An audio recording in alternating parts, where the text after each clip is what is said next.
The weather now, millions of people are still under extreme cold warnings. Hundreds of thousands are without power, mostly in the southeast, where heavy ice blankets multiple states as temperatures remain well below freezing. Nicole Valdes joins us now from Nashville to talk more about this. So, Nicole, give us a sense of the situation where you are in Tennessee. Vlad, good morning. Unfortunately, we know at least 22 people have died since the start of this winter storm across several states. That's a really sad situation to think about, but it doesn't shock some people when you think about the conditions that many have faced for several days now. We are talking hundreds of thousands of people that are without power now for a third day in a row, and others trapped in their homes surrounded by icy trees and ice-covered roads. So travel has been extremely dangerous. We know of several of the men and women who have lost their lives have crashed on the roads trying to move around during this storm. Now, here in Nashville, the power outages, have been a major focus because, of course, we know that those who live in the South, they're not used to seeing weather this extreme, winter weather this extreme, I should add.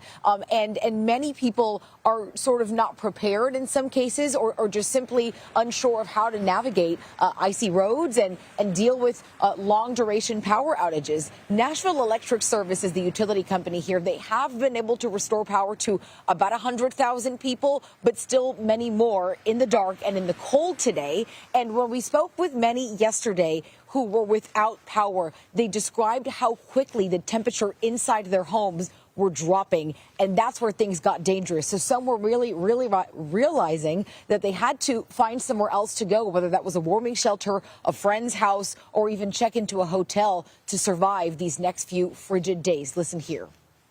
What are you guys doing to try to stay warm and safe at this point? Lots of blankets. We have a ceramic pot and a candle underneath it to try to slightly stay warm. That's pretty much all we have. Yeah, we don't know what to do. Yeah. There's no option, really. We're just cold and waiting for our power to come back. That's pretty much it.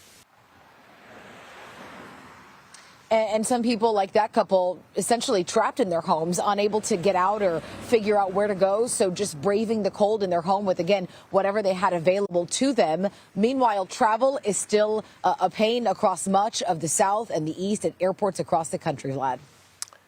And so, Nicole, do we have a sense of when people might get their power back?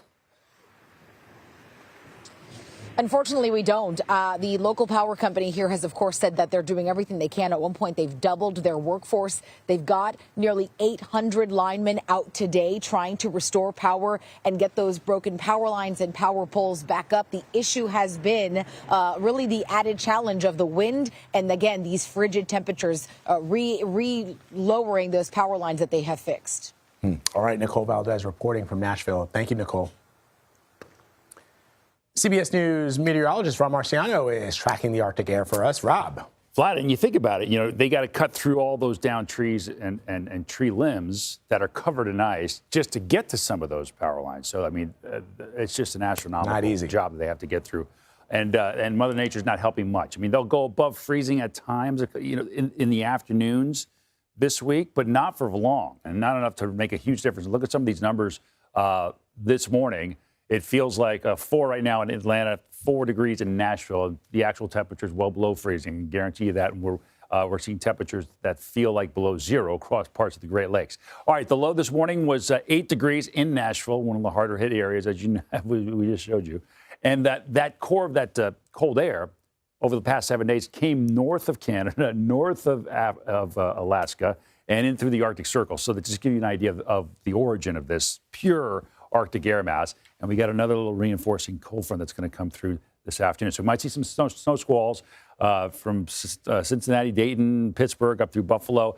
And then, unfortunately, that's going to reinforce some of the colder air as we go through the next couple of days. And by the way, this is the coldest air of the season for just about everybody. And we keep saying that, and it keeps getting worse and worse and worse. 15, these are tomorrow's lows, so well below freezing again. All right, so if it didn't thaw at all today, it's not going to thaw tomorrow morning. And then looking ahead towards the next 3 days into this weekend, wind chills 10 to 17 degrees below zero in Detroit, 13 below zero in Kansas City. And we're starting to hint on this. We've got a little coastal low that wants to develop. All our models are developing it off the Carolina coastline. And temperatures here are cold enough for it to be all snow. The question is, how close will it be to the coast? That we don't know yet, Vlad. But that could determine a blockbuster blizzard or nothing at all. So we'll keep you posted and hopefully have more details for you tomorrow. Please don't.